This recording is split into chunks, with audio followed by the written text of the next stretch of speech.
হোসেন লিখেছেন, পেশা আমি একজন অণুজীববিদ। কাজের অংশ হিসেবে বিভিন্ন জিনিসকে জীবাণুমুক্ত করতে কিছু জিনিস সরাসরি আগুনে পোড়ানো হয়। এতে খালি চোখে দেখা যায় না এমন অনেক জীবকে সরাসরি আগুনে পুড়িয়ে মারা হয়। ইসলামী শরীয়ত অনুযায়ী এটা জায়েজ হবে কি? দেখুন, এ ব্যাপারে মৌলিক তো হাদিস রয়েছে। নবী সাল্লাল্লাহু আলাইহি ওয়াসাল্লাম বলেছেন যে ফাইন্নাহু লা ইউআযযিবু বিন-নার ইল্লা রাব্বুন নার। আগুন দিয়ে শাস্তি দিবেন শুধুমাত্র আগুনের সৃষ্টিকর্তা। এটা হলো শাস্তির কথা।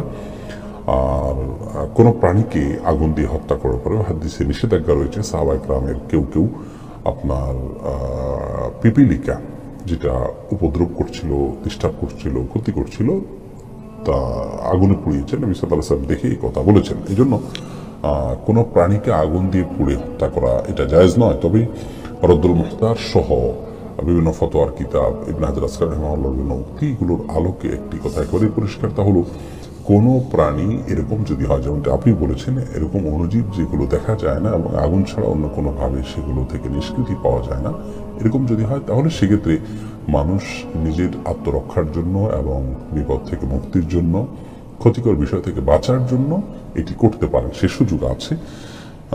তবে বিকল্প কোনো পথ খোলা থাকলে সেই পথেই সেটাকে নিধন করার চেষ্টা করতে হবে।